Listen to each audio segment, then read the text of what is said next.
Greetings, everyone, and welcome. I'm Reverend Jerry Troyer. I'm the administrator for the affiliated New Thought Network, and I'd like to welcome you to our May Anton Speaker Series call featuring Mitch Horowitz, who we will hear from in just a few minutes. But I want to give you just a gentle reminder that Mitch is one of our amazing keynote speakers at our upcoming Anton Conference, October 1st through the 4th at Unity Village in Lee Summit, Missouri. We will also welcome Dennis Merritt Jones, John Harold Moore, Michael Gott, Martha Creek, and some other wonderful people. So if you have not yet registered, today is a great day to do that. Go to www.newthought.org and you'll see a link on the homepage to register for the conference. It promises to be an amazing event and our best one yet, and you won't want to miss it. If you've not been to Unity Village, it is an amazing experience. And if you have been to Unity Village, you know, and you really want to come back. So really encourage you to join us for that. I would like to start us off with an opening treatment. So if you'll just center yourself in the stillness for just a moment. And as we do, we allow ourselves to be reminded that there's only one power, presence, mind, life, and intelligence, and that is God. Spirit, the universe, the infinite, the divine, our higher power, whatever we choose to call it. And we come together in gratitude today for the opportunity to learn, to be reminded of the truth of our being, to be open at the top, as Ernest Holmes talked about. So we allow ourselves to be fully present for the next hour or so, releasing thoughts of what happened earlier today, thoughts of later today or tomorrow, so we can just be fully present in the lusciousness of the moment. So I wrap our time together in gratitude, love, and light, and together we say, and so it is. So I would like to welcome and introduce our beloved Speaker Series coordinator. Reverend Dr. Carol Lawson is the founder and senior minister for the Center for Conscious Living in Morristown, New Jersey. She is a past president of Anton and a beloved friend. So Reverend Dr. Carol, it's all yours. Thank you, Jerry. Good morning. I am having the wonderful opportunity to introduce Mitch Horowitz to you. I've had to put on my glasses because there's quite a long list here of things. But I think it's important to mention some of this and just feel this energy and all of the things that he's involved in kind of permeate this time together.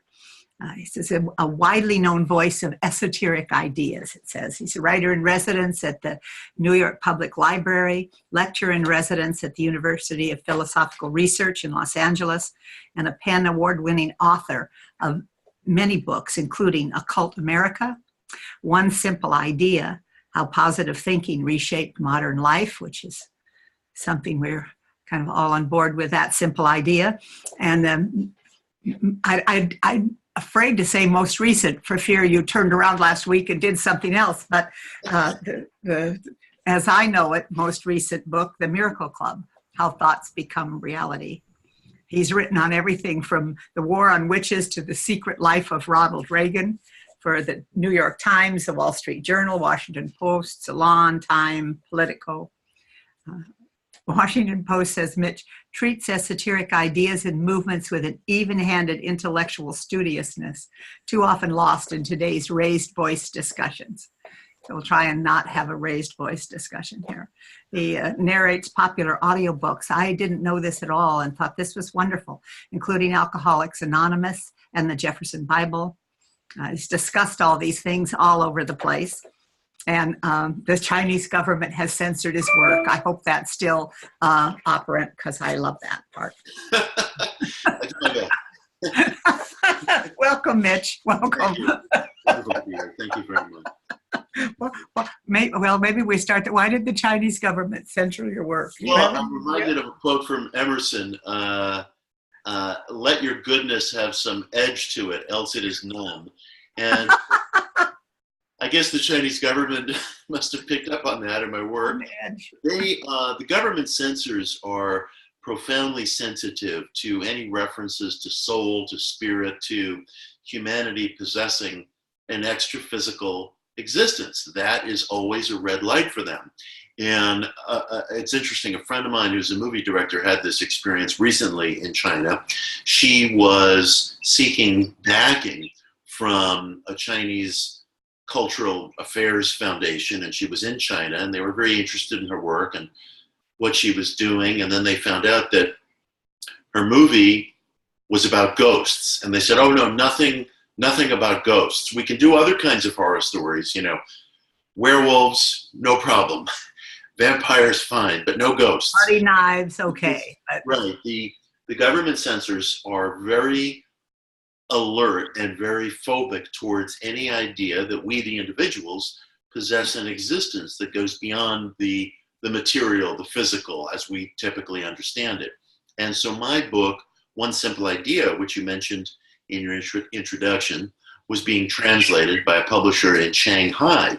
And everything was going just fine. And then very belatedly in the process, they told me that government censors had come and cut about 30% out of the book. So it was a tough and surprising reality that I had to deal with. And this is something that we have to be cognizant of in the 21st century. We've been very blessed and fortunate to exist in a culture, while flawed, that is protective of and honoring of, more or less, the individual surge. And that is, of course, not always true around the world.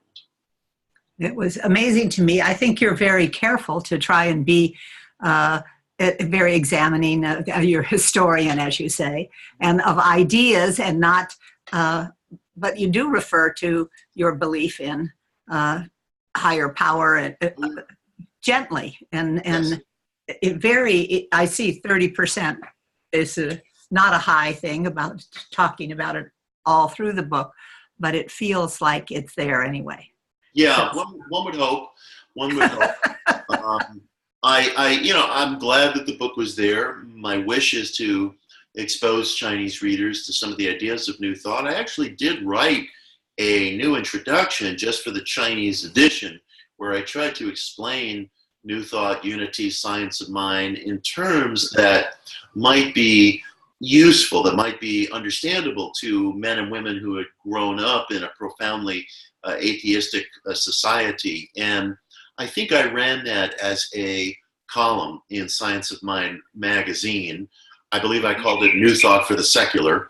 And when we post this online, I will repost that column along with it, because I really gave it my best shot to try to explain New Thought and unity principles to folks who may have grown up in an atmosphere where there's absolutely no talk, or very little talk, of God or the soul or spirit.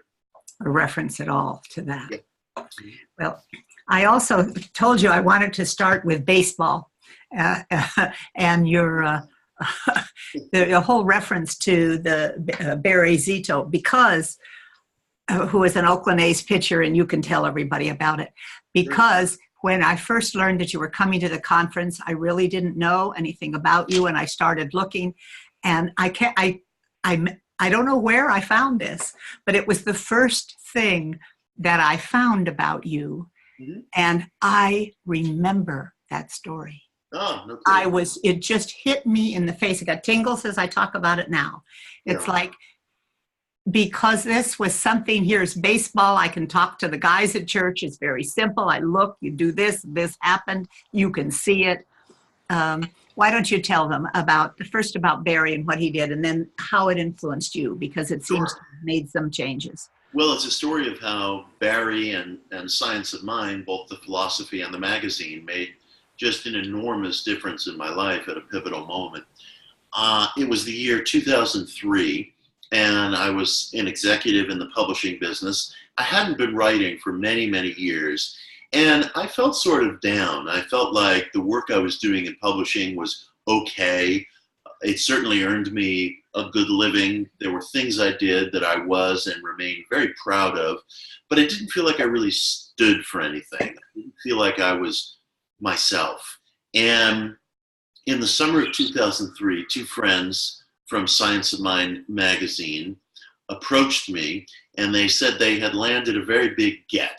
and that was an interview with the major league pitcher Barry Zito, who at that time was pitching for the Oakland A's, later went on to pitch for the San Francisco Giants. In fact, for the Giants, Barry really became the hero of the 2012 World Series. And Barry was one of the most talked about names in baseball at the time. He won every conceivable award. He was most valuable player. He was an all-star. And it turned out that science of mind and other New Thought principles were at the heart of his training regimen, and had been since he had been a very little kid, because these were at the heart of his parents' own interests as well. And they asked me if I would interview Barry, and I said I would.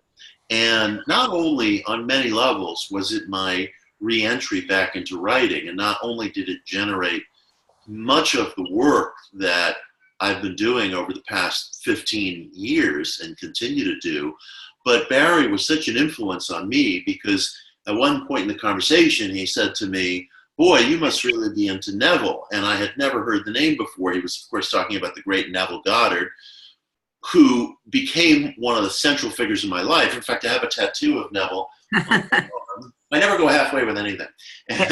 I'm beginning to see that. What's that? I'm beginning to see that. Yeah. And so I immediately ran out and got one of Neville's books, Resurrection, and that became so central to my life. And the article came out in October of 2003. It's on my website. It's called Barry's Way. It's searchable, very easy to find. And about 2 weeks after the article appeared, I got a phone call at work, and someone said, "Hey, it's Joe Zito on the phone for you." And Joe is Barry's father. And Joe has a very hard driving reputation, and I had no idea what he wanted to talk to me about. And I picked up the phone, and in this very drill sergeant voice, he said to me, "Mitch, this was terrific, and I want you to stick with this thing." And by stick with this thing, he meant writing about metaphysical experience, metaphysical topics. And that comment met me just where I live, because I was asking myself, this was my first piece in a long, long, long time. And I was asking myself, did I have it in me to follow this as a career? Did I have it in me to really do this as my profession in the deepest sense? And Joe didn't know anything about me, but he got it. He got what I was after. And Barry later told me that he had played that role in several people's lives, just met them on the road at a very critical moment and gave them a message, told them what they needed to hear. That was the case with me. So that article, the encouragement that I received from Joe Zito, the exposure to certain ideas that I received from Barry Zito, that really put me on my path. And, kudos as well to Science of Mind magazine, because they had opened the door. I can't tell you, Carol, how much a sense of drift I had felt up to that point. I mean, again, by any normal standards, I was doing okay, but I wasn't really feeling that I had dived into the deep end of the pool. I was in the shallows. And that got me into the deep end of the pool, and it changed everything for me. Thank you. It's a beautiful story. And it was so exciting for me that that's the first part I learned of you, and then moved me into this, because I think you like those coincidences. I sure do. A word we always put.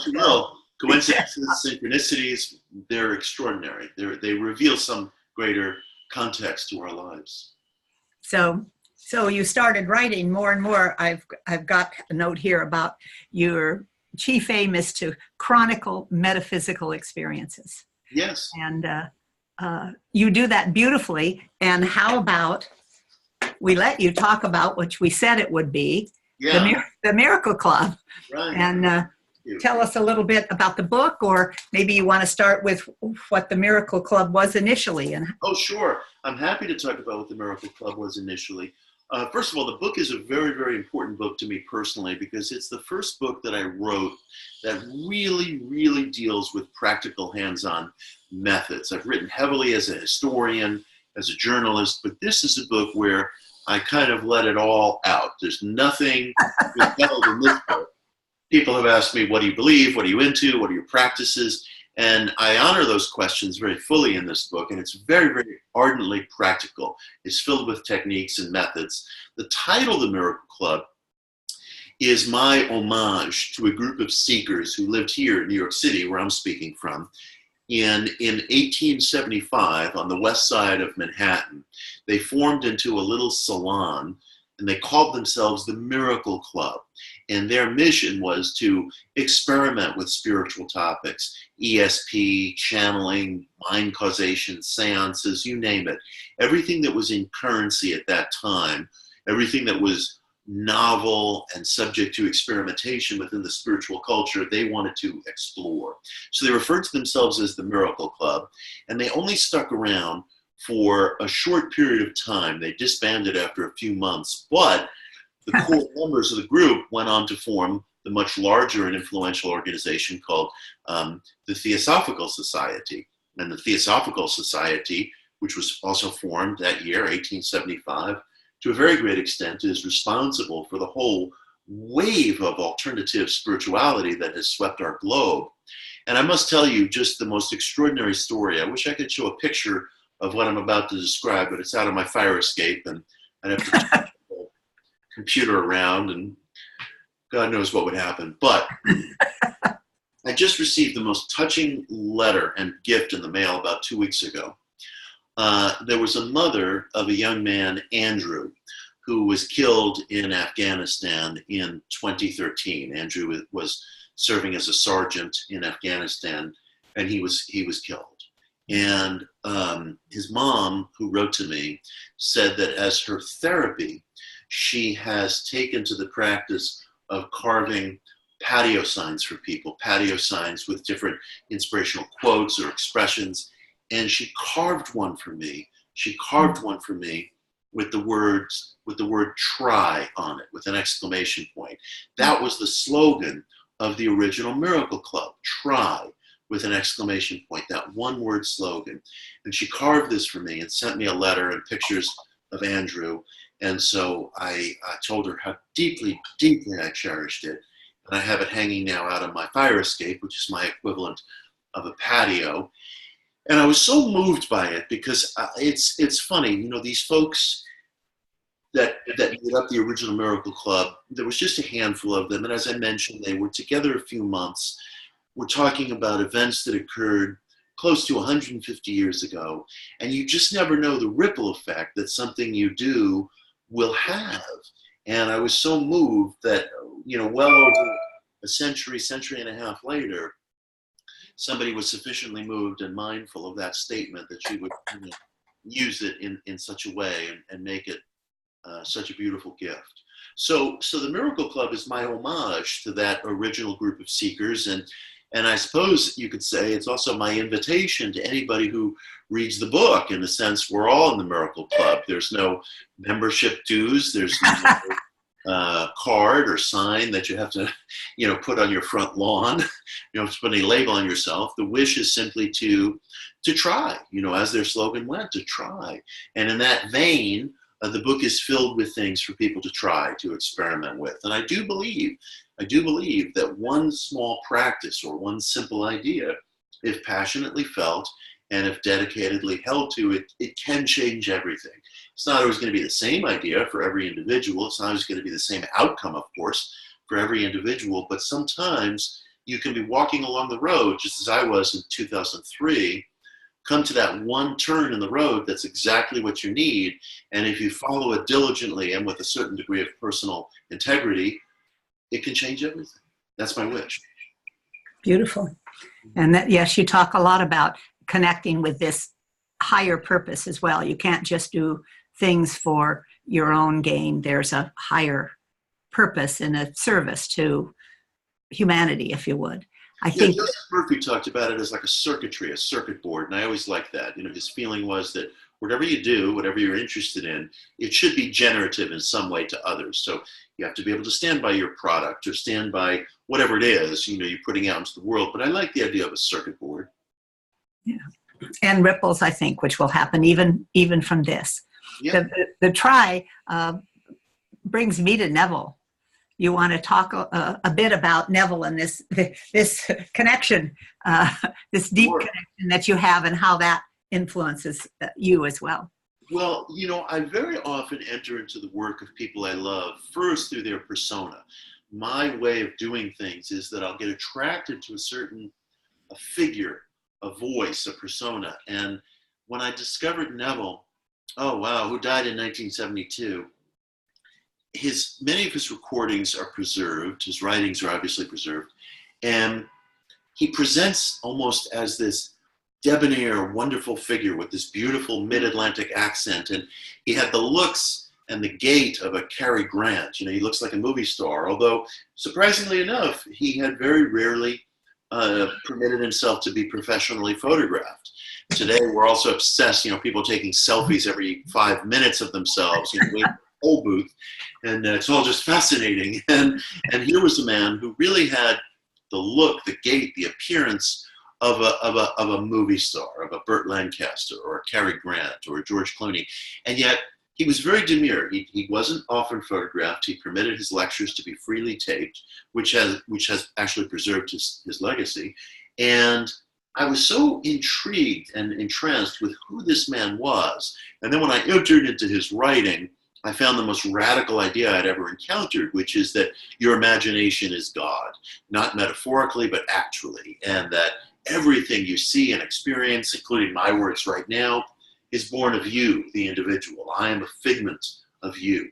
And that the individual's ultimate realization is of him or herself as essentially Christ, clothed in human form, and that the Bible is a blueprint to the individual's own development. And Neville believed that there was no historicity in the Bible, that there's nothing in the Bible that's actually historically true. It's a book of Near Eastern symbolism, Near Eastern symbolic language, and that through this language you can know yourself, and that every time you come upon a reference to God in Scripture, Old Testament, New Testament, you're encountering a symbolic reference to your own imagination, and that if you can read Scripture that way, you begin to grow, you begin to expand. And Neville just issued such a radical call, and his work is growing today in popularity. His was a name that few had heard of, even within our own world, say, well, back in 2003. I remember, I was into Neville back in 2003, and it seemed as if even folk in the New Thought world maybe had heard the name or hadn't, like me, hadn't heard the name. It was not a widely known name, but I always loved him. And it was funny, a friend of mine recently, who's a very prominent political analyst, said to me, who's your favorite person? Who do you think is the finest person in the New Thought world? And I said, Neville. And he said, no, I didn't ask you who's the coolest. I asked you who you think is the greatest. And I said, tease me all you want. I think he's the greatest. He may also be cool, but I think he's the greatest. So Neville formed such an influence in my life, and that continues to unfold today.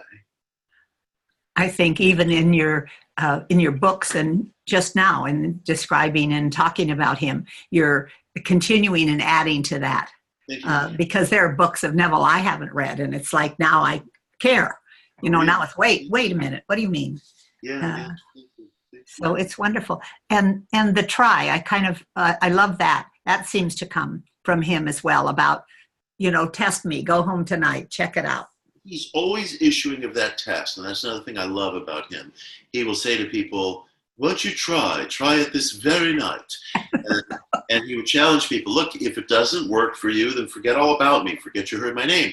But if it does, then you'll have learned something. And he would just always challenge the audience, test me, won't you try? And it was wonderful, because the question of trying with his methods, or really just trying mental visualization, you don't have to tell anybody you're doing it. It's exquisitely private. You don't have to put a label on yourself. And I love that too. I've always loved that in our tradition. People can be public if people like a congregational model. The congregational model is there for them. If people are more interested in doing their work in intimacy and private, or some mixture of both ways, which many of us are, that door is open too.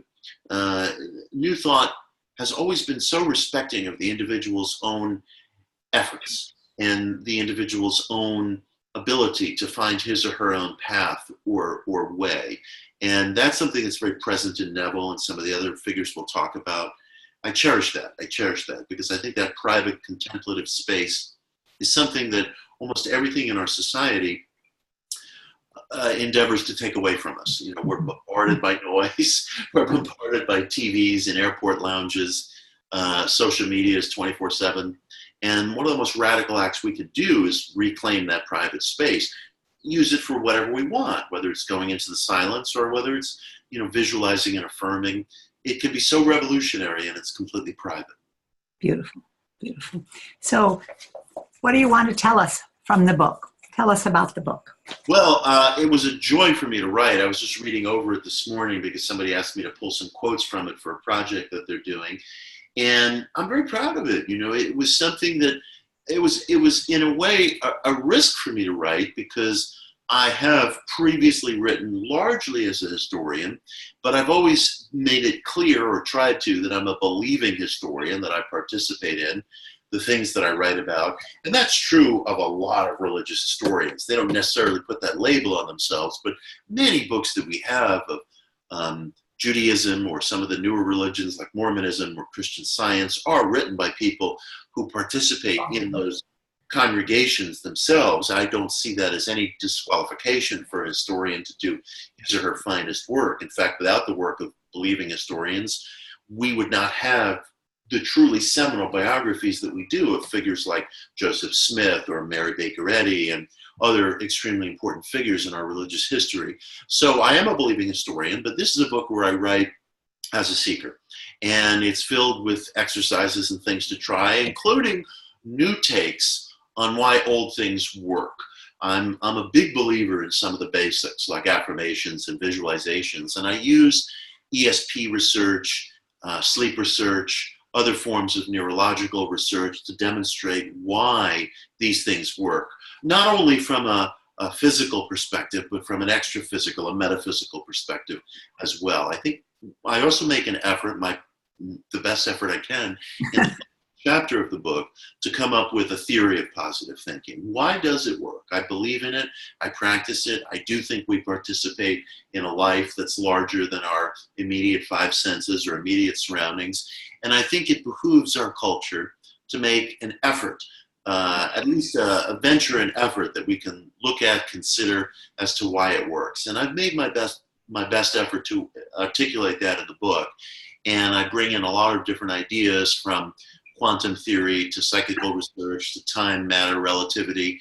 And I render it very directly. And it's been several months since the book came out. The book came out in October. And I feel good about it. I feel good about the theory that I arrived at.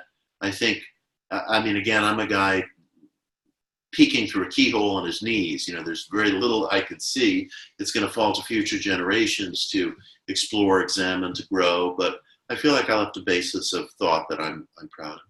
It seems to me like your keyhole may be a little bit bigger than you're describing, but because I need to read that chapter again on how it actually works, the collapsing of time and all of that. Right. And yet we've done for years, going back and saying things to the young wounded child so that you can be healed and now act in this time space from that. Yes. That's very important to me. And it's funny, I always tell people, watch out for the little things, because we all like to indulge in these fantasies of, what could I say if, or what would I tell my younger self if? And it's possible that those things are actually concretely playing out in our existence in ways that we're not fully aware of. So take care with simple things. They can be much more powerful than we sometimes realize. Yeah, and your explanation of it, I think, needs to be looked at again. Thank you. I might not have been able to tell people why it worked, but I know it makes a difference in this here and now to be able to heal those things and change it and bring it back, or add motivation or love or whatever it is. I really believe it does. A great teacher who I love, G.I. Gurdjieff, made the statement that the past controls the future, but the present controls the past. And I do think that we have abilities to alter the past that go beyond a conventional cognitive shift. I honor that, and I think the work being done in cognitive therapy is wonderful. But I think that our capacities to actually change the past are greater than what we know. And I only have to agree. I can't really talk more about that because until I read your chapter 3 or 4 more times, I won't be able to. One has to be very sensitive and and careful with regard to changing the past, so to speak. If what I'm proposing has real possibility, there are things in the past that we might view as tragic, but that also refined us, matured us, helped make us the individuals we are. So I also ask people to be very, very careful. Again, there are simple things that we think of in life as just these mental concepts, but they can be very powerful. And I encourage people, be careful of what you might want to change, because there might be things in the past that, although they were difficult to go through, made us who we are in the most mature sense, the most refined sense. And at the end of the book, I disclose to the reader that I did make that decision. I did make that decision to consciously go back to the past and to be willing to live with whatever consequences may have arisen from it. And I share with the reader what I attempted to do in this journey to the past, so to speak. I use past somewhat in quotation marks because my contention is that it may be that these things are just necessary illusions that we use to organize life, but that everything is going on at once, which was an idea that Neville had. And so whatever you choose to visit or revisit, I think can reverberate in very concrete ways in your life, in your experience, in your lived experience right now as we go through it. And even if it's just to examine and change maybe a belief that is still operant now, in changing that or that perspective, then you're able to use all of this that you've talked about in terms of the power of mind as causative to change things. Yes, that's the wish. Yes. Yeah. So tell us about some of this. You're very clear and good. I'm thinking chapter 4 and all of your different methods. Uh-huh. You say you're someplace in a letter you were writing to someone. You said you're an all and everything person. Yeah. And I kind of like that. So let's just share with everybody a little bit about all of those. You know, there was a young woman who wrote to me who had a spinal cord injury, and she was asking about using some of these methods in relation to her recovery, and which I applaud. But the thing that I wrote to her, which I say to people dealing with any kind of recovery question, whether it be addiction or whether it be emotional distress or mental illness or some sort of physical malady, use everything. Let nothing stand in your way. I take what I call a D-Day approach. Just throw everything at whatever it is you're working on. This can be allopathic medicine, alternative spiritual methods, traditional prayer, whatever it is. I never want people to feel the least bit constrained, because I feel that the possibilities that are presented to us can come through any number of channels, including very well-established, very ordinary channels. Sometimes we're too quick to reject ordinary things or something offbeat. And I just want people who are in recovery of whatever kind to feel that everything is available to them. Nothing should be stigmatized. You know, I know people in different movements, like let's say 12 steps or, you know, some other movement. This is all going to be different depending upon the group or the meeting. Everything is local. It's all depending on what's happening where you are. But some people have felt stigmatized for taking SSRIs, for example, you know, told, hey, now you're just putting your beer in a pill. And I reject that. I want the individual to feel completely at liberty to use every tool that he or she finds applicable on the path. And I have friends today in the Christian Science world who are struggling with this because, you know, Mrs. Eddy really was not encouraging of using material medicine. Yeah. And there are some folk in that church who are more, I would say, liberal on the question, and they would never deny prayer therapy to anybody, even if they are using so-called material medicine. And then there are other people who are more conservative on the question. I, of course, as you can hear from what I'm saying, side the more liberal side of that question. I want people to feel that they can use whatever devices are available to them and have no limits, and that's very important.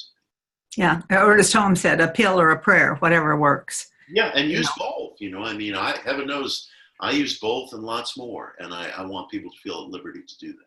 There were individual things, just like in affirmations, questions that we've gone over in classes and things. Well, should it be stated I am, or can you Right. say shall or will or make it in the future? And it felt just very compassionate and open-ended, open-hearted to say whatever. And then you Whatever. have some wonderful examples of Yeah. the I feel science very fiction strongly writer. about that.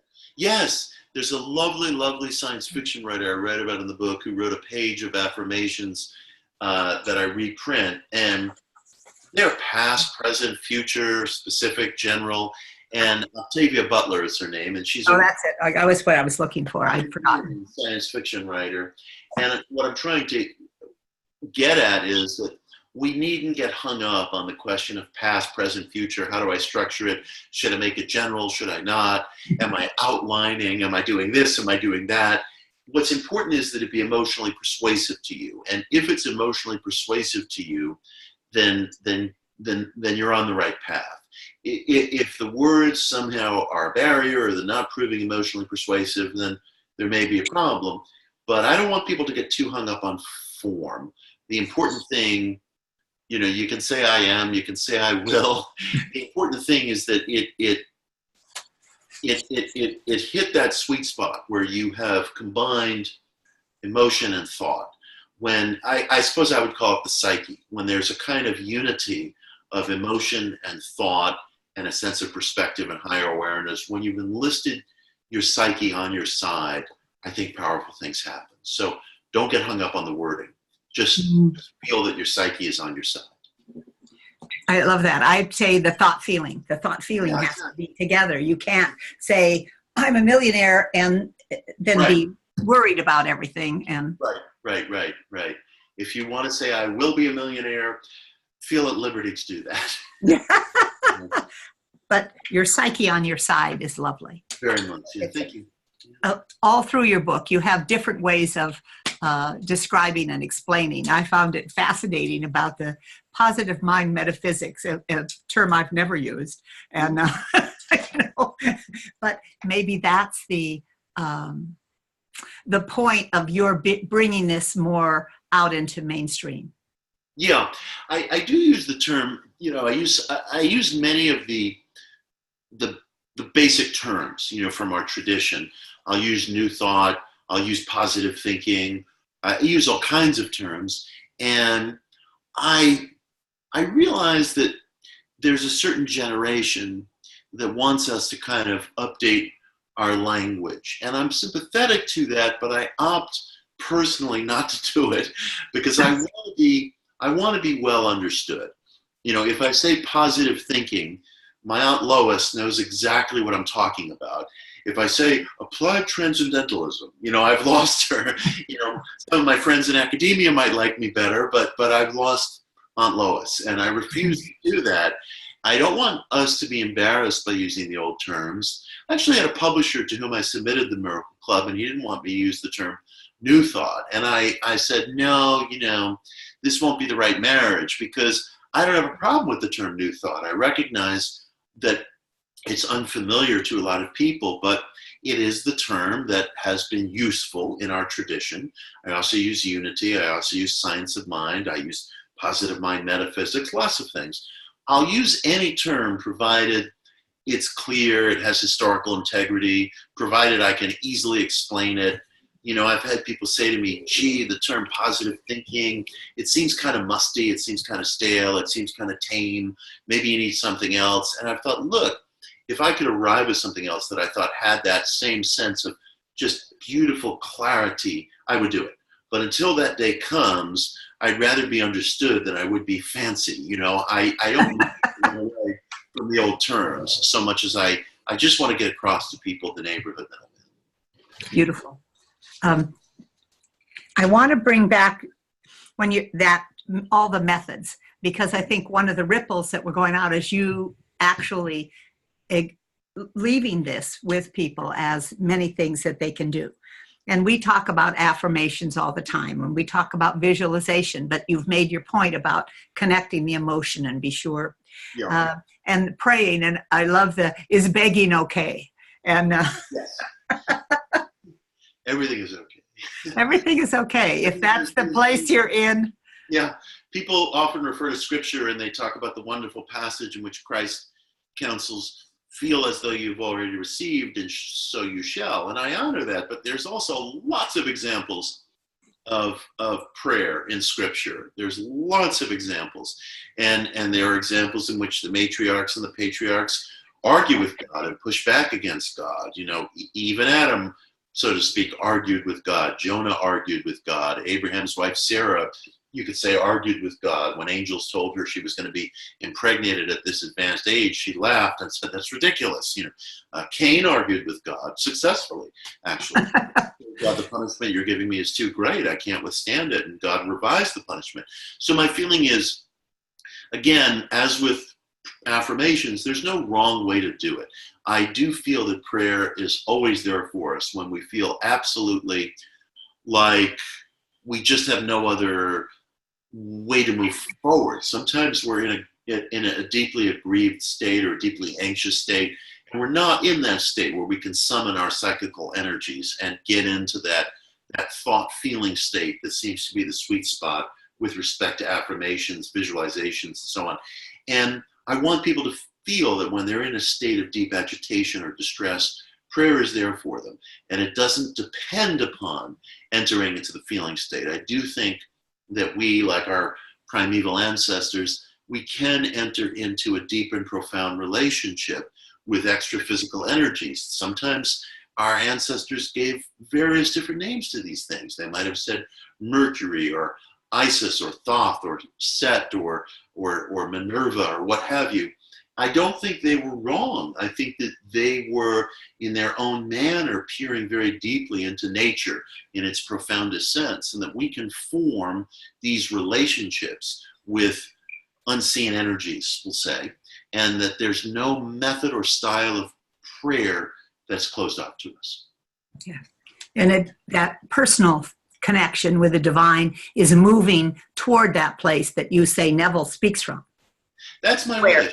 Yeah, and it's funny. I've had some people who love Neville as I do write to me and say, "Hey, wait a minute.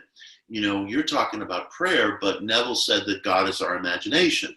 So isn't that contradictory?" And I thought, I hear where you're coming from, but I don't think there's any contradiction. If one shares in that viewpoint that God is our imagination, then you can make an appeal to your imagination when you're emotionally struggling. We live under all kinds of law, or I should say, we experience all kinds of laws. Okay. Experience. Nice distinction. And if you're struggling, I would say prayer is open to you of any form without any limitation. I don't think ultimate truth is ever close to us. Yeah, beautiful, beautiful, and all around us. So you've got the 54-day Rosary Novena, which, although I went to Catholic college, I never heard of. So listed, page 48 and 49, if anybody wants to do it. But Mitch says you be very serious about what you want before you do that, because it's a lot of effort. It's a lot of effort. I mean, 54 days, well, you know from your experience that praying a rosary, unless you're just mumbling your way through it, takes a good solid 20 minutes. Yeah. And it takes a lot more, depending upon your opening or your closing prayers. So if you're real about it, you know, you're talking a daily prayer commitment of at least 20 minutes a day, at minimum. And it's not exactly something that lends itself to doing in an elevator. You know, you're praying the rosary beads. You can, if you so wish. I've done it on the New York City subways, but you can do anything on the New York City subways. And it's for 54 days. And you're marking off a grid. You spend the first half of those 54 days in petition, the second half of those 54 days in thanks. And I can tell you, I've done that prayer at some of the most needful times of my life, and it's been extremely important to me. And you mustn't embark on it unless you're really committed, because you'll find that, you know, days 1, 2, and 3 go just fine. But when you're 27 is tough.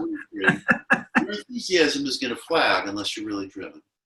Beautiful. And you go on. I mean, there's meditating and chanting as well. Lots of different. It's that idea of allowing everything to move you into that deeper place where your thought is causative then. Yes, that's the wish. And I think that the greatest engine behind all of this, and I'm always underscoring this in everything I do and say, is having a really clear, passionately felt aim. We do divide our energies too often in life, unconsciously, by having a plethora of different aims, some of which may even contradict one another. And it's understandable because life presents us with a plethora of demands. We play roles as caregivers, as parents, as workers, as seekers, as ministers, as students. There's all kinds of things that life requires of us, including all kinds of financial things. So it's easy for us our energies to get diffused. But I would submit that if you look at the experience of anybody who you regard as a real hero or a real role model, that individual almost definitely had one absolute consistent aim in life. Charles and Myrtle Fillmore are a wonderful example of that. You know, they did a lot of different things, but both of them together were absolutely certain that they wanted to build unity into this worldwide creative mind ministry, and they succeeded. There may have been a lot of other things that, you know, Charles and Myrtle wanted to do in life, and there certainly were other things they did in life, but they never wavered from that one absolute North Star.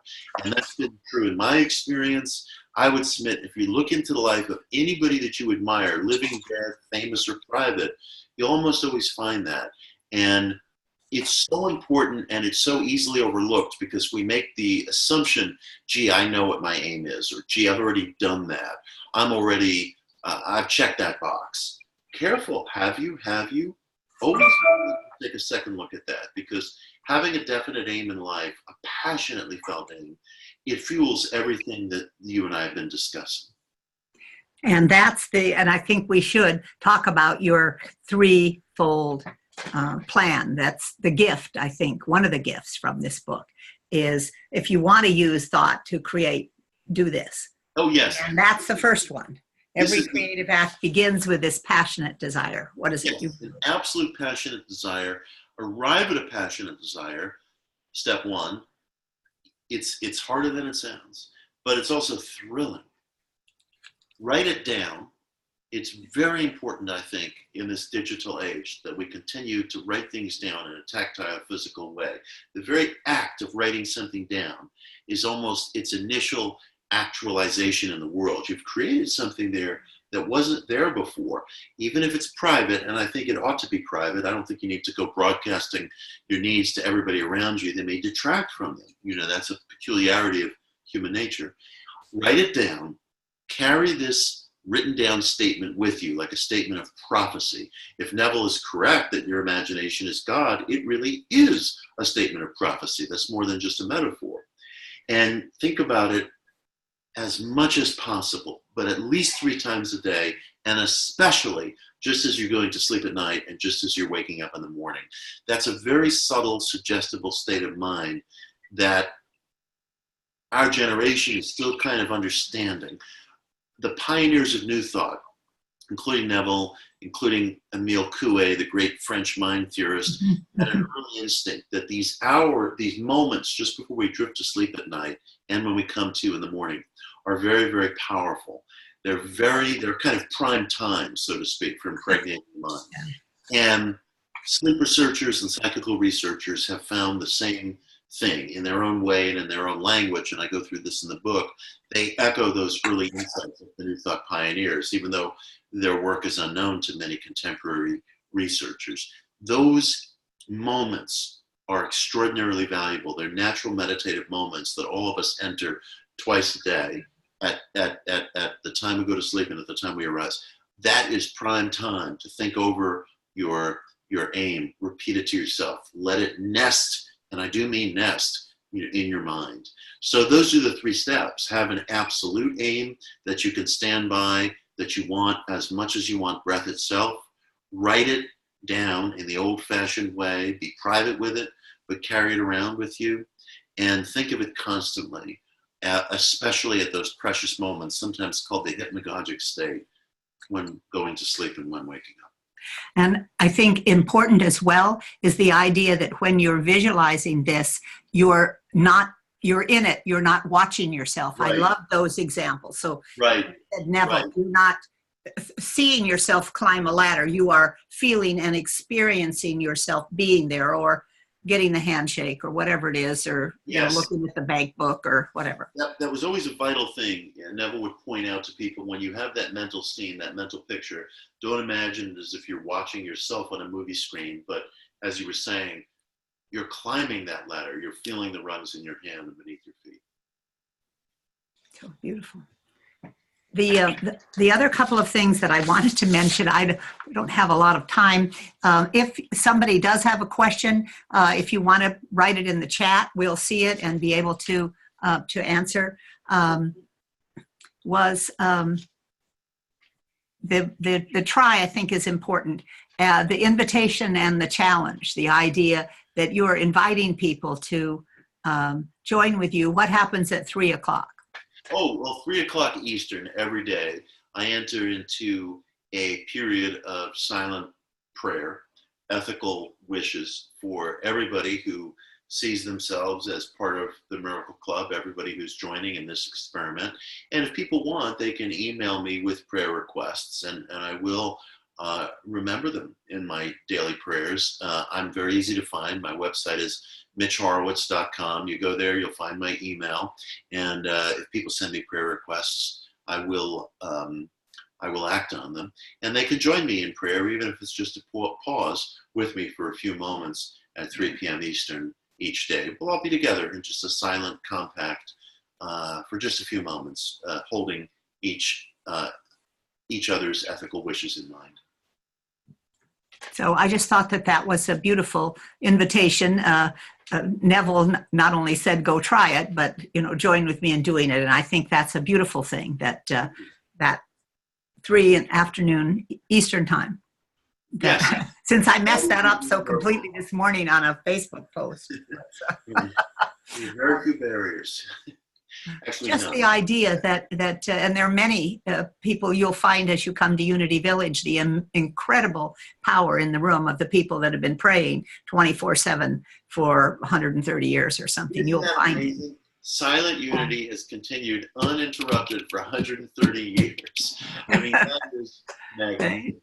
that prayer is there. There's a question here from Ali Benjamin, who's saying, how is New Thought relevant today to the younger generation? How is it evolving? That's a wonderful question. I'd say the younger generation is very down with it. Whenever I explain these principles, people from all backgrounds, younger or older, say to me, oh yeah, that's exactly how I think. That's exactly how I live. It speaks to something in our deepest instincts.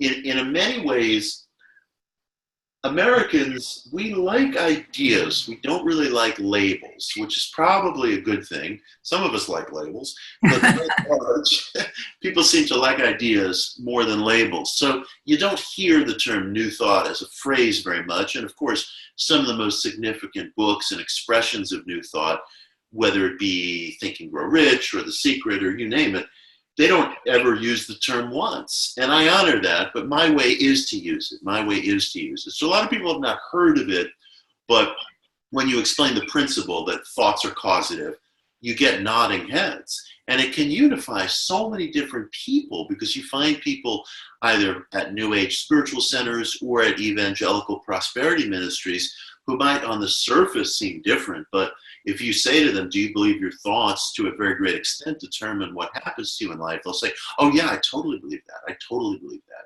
So it is a philosophy that can hugely unite people from very seemingly diffuse walks of life. I trust that's a good answer for you, Ali. Thank you. It's beautiful. Now she wants to know, how can we reach the young? I think just by telling the truth. I think that if you offer people where you stand with integrity, they come. Not everyone will come. It won't appeal to everybody, but my wish is to be as clear as possible, which is I'm completely blunt. I never hide. Really? I wouldn't have noticed that. Yeah, right. I know. And one of the things I'm especially proud of is that I say the same things, whether I'm speaking as we are now on this video program, or whether I'm speaking at an academic conference, or whether I'm speaking to a mainstream reporter or interviewer, I never change my message. And I would say the young or anybody that you want to reach who is worth reaching, the only way I know that I'll stand by is reaching them through integrity, telling the absolute truth about where I am, what my beliefs are, not altering my message, and being very blunt. And if they dig it, they will come. And that authenticity grows as you just become the space for that other thing to flow through. That's what. Yes, I believe so. I believe so. There was a point Emerson often made. He said, people always come to you for what they don't already have. So you should never try to be like them, but rather be more of yourself, because they're looking for something that they don't already have. Yeah. I'd like to read this from Martha, who's written, "Thank you, Mitch. Since listening to the Miracle Club, I have renewed energy, vitality, commitment to aim, causative, and celebrating there is no wrong way to connect with our soul and creation." Oh, wonderful. Love you and thank you. Beautiful. That's beautiful, Martha. Thank you. Thank you. That's very meaningful.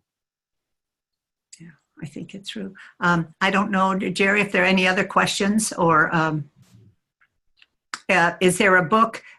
Mary Beth is asking the topics you write about in Science Mind magazine. Is there a book in the offing with those, putting together your columns, I think she said. What a wonderful question. Yes, I'm writing a book right now called Secrets of Self-Mastery, which will be out next year. And some of the things that I've explored in my columns, both in Science of Mind and at medium.com, will appear in that book, along with a lot of new and fresh items. And I just actually, oh boy, I can't wait. I just sent my new column for the month of September into Science of Mind magazine this morning. And in that column, for perhaps the first time in print, is a private letter that was written by Michael Jackson in his own hand, in which he espouses principles that are very, very much at one with New Thought principles. And I share that letter with the readers. And it's the most extraordinary thing, because he didn't finish the letter. He left it to the reader to finish the letter. He wrote in his own hand in cursive script, "My program will be equal, and you have to fill it in yourself." And so that's a column I'm really looking forward to. And that passage will appear also in my book, Secrets of Self-Mastery, which is coming out next year. It is available for pre-order on Amazon or what have you, if anybody's interested. Beautiful. And Mary Beth also mentions a story about your mother-in-law and her use of affirmations. We don't have too much time. Is that a short story? I wrote about that in Guidepost magazine.